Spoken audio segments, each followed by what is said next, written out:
a mi entender, es el fallo de la Corte Suprema de Justicia, Sí, señor. que era un fallo racional y esperable, que tiene que ver con el costo fiscal que tuvo esta decisión de decreto de eliminar el IVA de los productos de primera necesidad, ¿sí? Que iba a tener un costo fiscal de aproximadamente 35.000 millones de pesos para las provincias.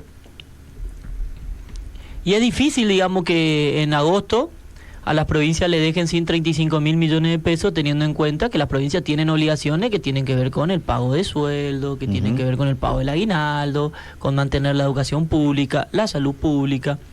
Y fundamentalmente porque con lo que estamos viendo en Formosa, pero también en muchas otras provincias, es que son los gobernadores los que se están haciendo cargo de paliar la crisis. Digamos, esto que en Formosa sucede con el Plan Nutrir, que son 16.000 bolsones de alimentos, o los casi 30.000 módulos alimentarios que se reparten por el interior. Bueno, en otras provincias también hay experiencias similares que tienen que ver con lo que están haciendo los gobernadores para hacer frente a esta crisis económica. Entonces, en el medio de eso, y después de haber votado un presupuesto nacional y presupuestos provinciales que estiman esos recursos para hacer frente a las obligaciones provinciales, no se puede por DNU quitarle 30.000 millones de pesos a las provincias. Era una locura eso que estaba sucediendo. Independientemente de la medida de eliminar el IVA al artículo de primera necesidad, que muchos consideran que está bien. ¿Cuál era mi reparo con esa medida?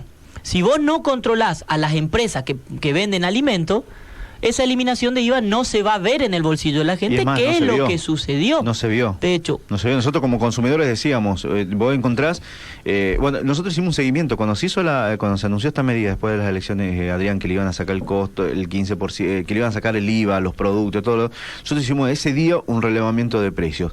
Cuando se aplicó la medida, ya estaban con el, ya estaban más caros. aumento. De hecho, o sea, de hecho era más caro, fue más caro después sin el IVA. De hecho, por ejemplo, la leche. Sí. Tenía 10,5% de IVA, esas leches fortificadas que le ponen hierro. Bueno, se le sacó el IVA, o sea que debería haber bajado 10%. 10,5%. ¿Cuál fue el aumento del precio de la leche durante el mes de septiembre? 10%. O sea que ese 10% que antes eran impuestos que iban al Estado para financiar la educación, la salud, etcétera, etcétera, hoy es 10% que es puramente ganancia empresarial. Claro. O sea que lo que hubo con esta medida, por no controlar, fue un traslado, digamos, una redistribución de la riqueza a favor de las empresas que producen alimentos en contra del Estado. O sea que el Estado financió o está financiando ganancia empresarial. Entonces, ese es el problema cuando se toman este tipo de medidas que suenan bien, como eliminar el IVA, suena bien, por supuesto, todo lo que sea para bajar el precio de los alimentos en un momento de crisis alimentaria está bien, pero como no se controló y se implementó mal, lo único que significó fue más plata o más ganancia para las grandes empresas productoras de alimentos y los supermercados que venden alimentos. Lo que se debería haber hecho era hacer que en la tarjeta de débito se le devuelva el IVA a los sectores sociales que no necesitan. Y ahí sí la plata porque también es cierto, la plata iba a ser para la gente. Porque también es cierto que si un millonario va a comprar leche al supermercado, no hace falta que le devuelvan el IVA. Pero si vos tenés una tarjeta de débito, y hoy la gran mayoría de las personas están bancarizadas, con esa tarjeta de débito vos lo que podías hacer era compra, la leche, el pan, la azúcar, lo que sea, y después al otro día se le devuelve el IVA. Y hubiera sido mucho más interesante, mucho más directo, y aparte un beneficio directo para la persona. Se implementó lo que pasó mal acá con el programa con el compra más y paga menos. Bueno, se implementó mal, y entonces se transformó en rentabilidad empresarial la medida de reducción del IVA. Esos 35.000 millones de pesos que iban a las provincias, hoy van a las arcas de las empresas productoras de alimentos. Bueno, la Corte le dijo, vos tenés una ley de presupuesto votada por el Congreso Nacional, que no es una expresión de deseo, es una ley y hay que cumplir las leyes. Entonces, Presidencia de la Nación, no puede usted por DNU, de financiar a las provincias. Entonces ahora el Gobierno Nacional lo que va a intentar es no hacerse cargo de esta decisión. Va a decir lo primero que va a decir es que el fallo se da a partir de una presentación de la provincia de Entre Ríos. Entonces que solamente alcanza Entre Ríos.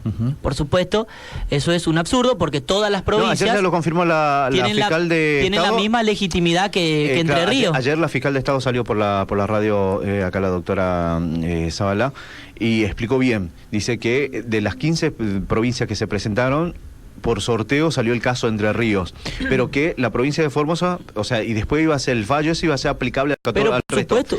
Y ayer ya recibió la notificación la provincia de Formosa, o sea, esto no está, o sea, ya acá no va a ser solamente Entre Ríos, ya son las 15 provincias. Ayer ya recibió la notificación la provincia de Formosa que se ajustaba al fallo, bueno, pero por supuesto, la fiscal de Estado tiene razón, ¿no? lo que hoy, ayer salió el ministro Garabano y dijo, bueno, porque es solo Entre Ríos. Después hay que ver, porque en realidad, cómo se va a pagar.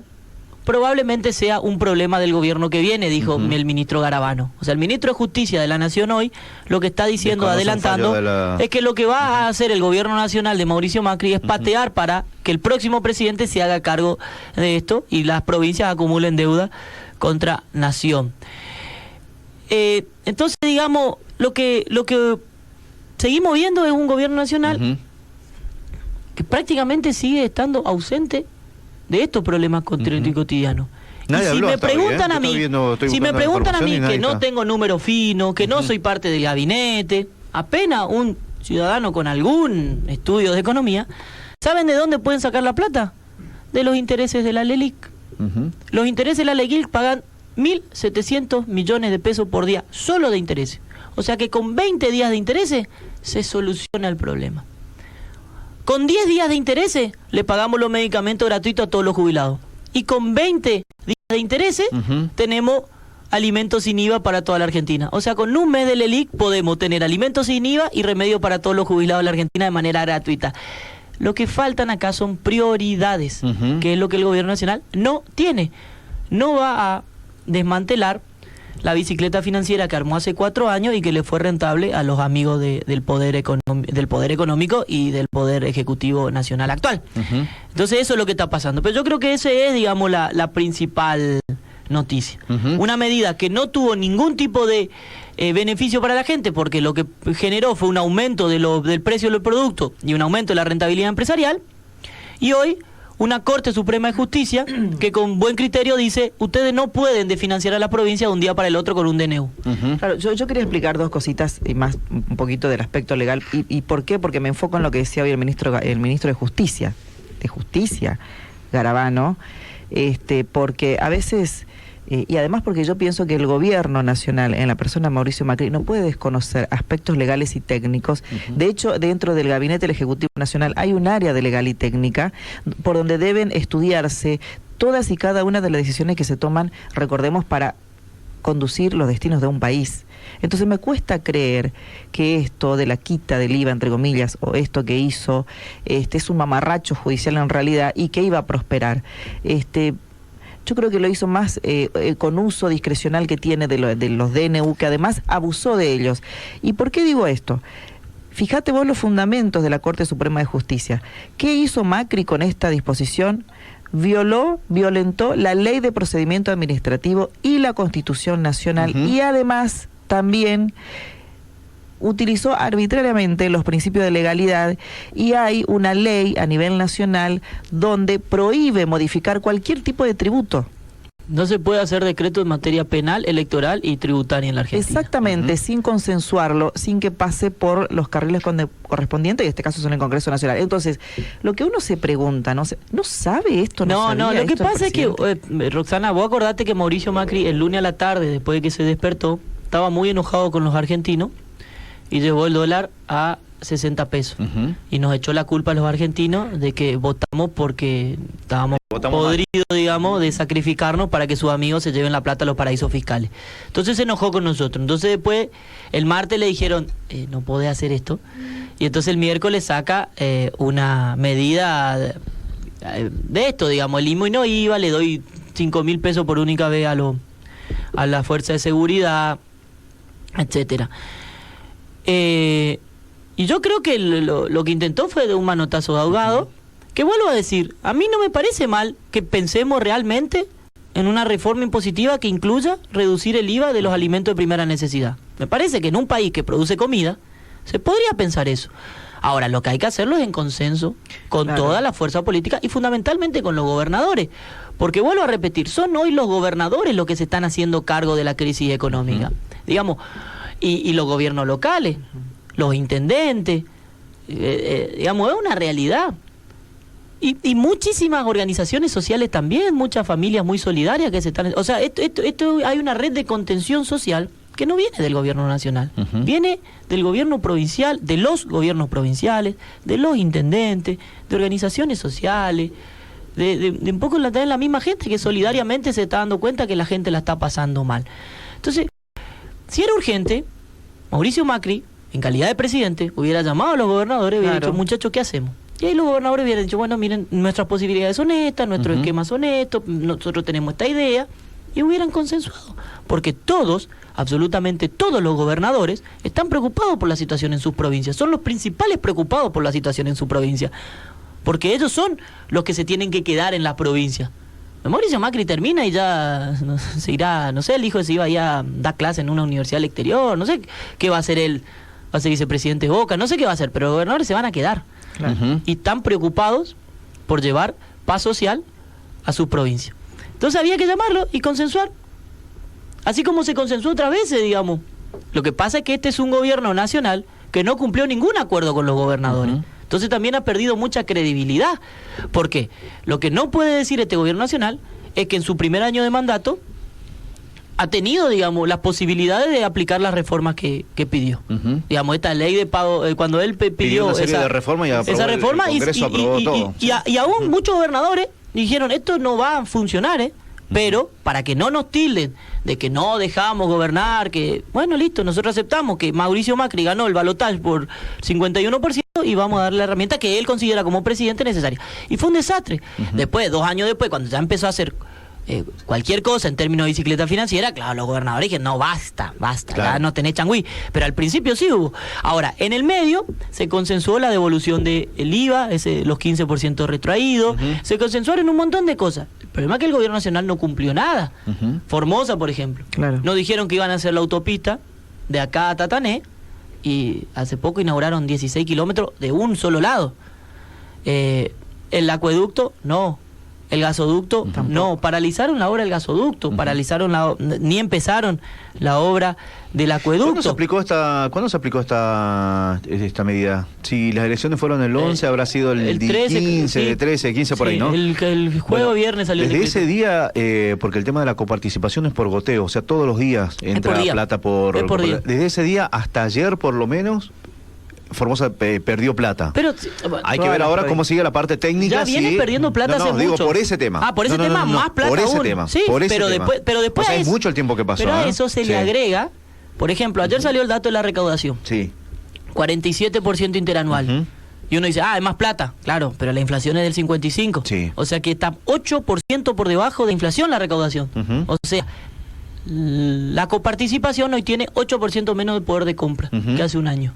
Bueno, entonces esa ya es la plata que pierden los gobernadores. Ahora, como eso depende de la actividad económica, no hay una queja en la Corte Suprema por eso, porque eso es parte de la crisis económica que vive el país, producto de las malas decisiones del gobierno nacional, pero bueno, es la crisis económica que vive el país. Ahora, esto era una decisión arbitraria tomada de un día para el otro sin consenso de ningún tipo, y no se puede hacer un decreto en materia tributaria, no se pueden cambiar los tributos de vuelta. A ver, diferente hubiera sido, por ejemplo, si Mauricio Macri hubiera dicho, le vamos a sacar el IVA a la leche, al pan, a ciertos cortes de carne, a la hierba, y vamos a aumentar el impuesto a la riqueza para aquellos que tengan más de $1 millón de patrimonio, y entonces con esa plata compensamos esta. Claro. Le reducimos el IVA a los sectores populares para que compren alimentos más baratos, y le cobramos más impuestos a aquellos que tienen plata, tienen un patrimonio superior, suponete, a 50 millones de pesos. Otra cosa, ya que él tiene la lista de todos los amigos de él que blanquearon plata con el blanqueo, incluso sus familiares, su hermano, podría haber dicho, bueno, vamos a cobrarle un impuesto a todos aquellos que blanquearon dinero y que todavía tienen los dólares en el exterior. Por ejemplo, un 1% de su patrimonio. Y con esa plata compenso lo que pierde de recaudación por eliminar el IVA.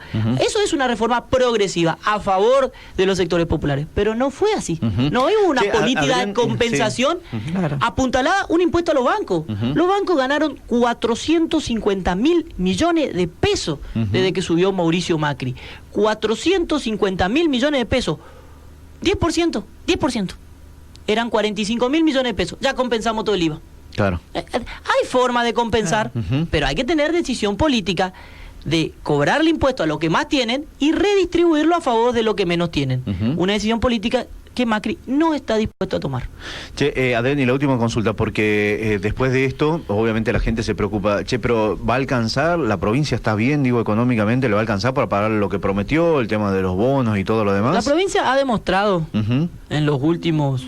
Porque se viene aguinaldo 18 también, años. Dice, La provincia ha demostrado... deja de recibir guita, ¿de dónde sacan? La provincia ha demostrado en los últimos 18 años que tiene la solvencia económica suficiente para cumplir cada vez que hace un anuncio.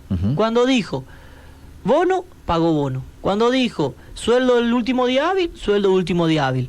Y muchas veces el gobernador mismo ha dicho, nosotros lo que hacemos es prometer solamente lo que vamos a cumplir. Y nadie puede decir que eso no ocurrió en Formosa durante la gestión del gobernador Infran. Habiendo solucionado el problema de la deuda del 2010, Formosa tiene una espalda superior a otras provincias que están endeudadas en dólares. Y a esto hay que agregarle un último punto, que es cuando cuando Lacunza asume como ministro de Economía, de Hacienda, suspende el pago de las letras, las LELINC, las LECAP, las LETES. Muchas provincias con sus ahorros habían comprado esos instrumentos de deuda para poder hacer frente al pago de sueldo. Sí. Imagínate, te pagan un instrumento, te paga 60% de interés, vos te sobra unos pesitos, compra ahora, recupera eso y paga los sueldos. Bueno, ese reperfilamiento generó también un problema en las provincias, porque la provincia tiene que cumplir obligaciones, con su ahorro habían comprado esto, le sacan la coparticipación y le reperfilan los bonos que tenían para pagar sus obligaciones. Bueno, la nación se tiene que empezar a hacer cargo de que no puede manotear el ANSES, manotear a las provincias, manotear a los trabajadores, manotear a los jubilados, todo para que los amigos sigan fugando capitales. 5.600 millones de dólares se fugaron el mes pasado. El mes pasado solamente. El mes pasado. Y en septiembre por lo menos 5.000 millones más. O sea, estamos hablando de una fuga de 10.000 millones de dólares. Y después resulta que el jubilado tiene que hacer sacrificio, el trabajador tiene que hacer sacrificio, la provincia tiene que hacer sacrificio. ¿Por qué no hacen sacrificio los bancos? ¿Por qué no hacen sacrificio los agroexportadores? ¿Por qué no hacen sacrificio los sectores que han sido favorecidos por este gobierno nacional? La energética. 2.000, 3.000% aumento de la luz. Bueno, que le vayan a pedir a Midland, a Edenor, a Edesur, a Pampa Energía, a Bulgeroni. Bueno, hagan pues, pongan pues tan pongan la vaquita, si hagan la vaquita, le piden a un jubilado que gana 12.000 pesos que ponga el hombro y resulta que a la energética le subsidian la ganancia empresarial. A los peajes, que eran del grupo Macri, le subsidiaban los aumentos de peaje cada vez que había una suba del dólar. A la agroexportadora le permitieron durante 4 años no liquidar la divisa acá, hicieron un diferencial de tipo de cambio, ganancias financieras impresionantes. A los bancos y a los fugadores de capitales no controlaron absolutamente nada. Y de vuelta el sacrificio de los jubilados. No, muchachos, eso tiene que terminar. Bueno, está ahí en el operativo solidario por nuestra gente todo en Puerto Irigoyen, la primera parada de todas las que tiene hoy. Está hablando el gobernador Infran. Vamos a escuchar a ver qué es lo que dice don Gildo allá por la zona norte. Señores, a continuación escucharemos las palabras de nuestro gobernador. Habla el doctor Gildo Infran.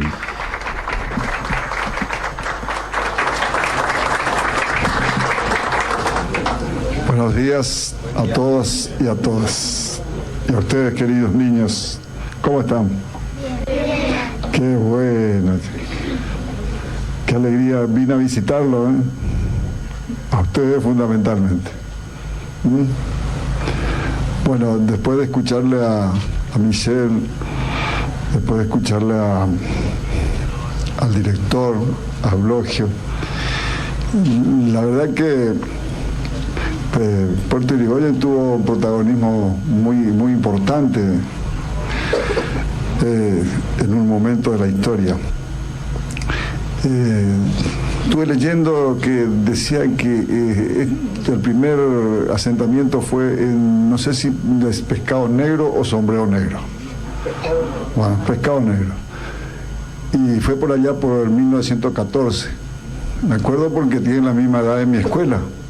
Mi escuela de Laguna Blanca fue también dada en 1914, el 22 de junio de 1914. Y que después, en 1920, se ubica en lo que hoy es Puerto Irigoyen, de acuerdo a la bibliografía que leí, y que su director era Herminio Bonás, que estuvo 12 años, Se nota que cuando empezó el problema de la guerra, el Chaco se mandó a mudar. No, dijo, viene otro director, que fue en 1930.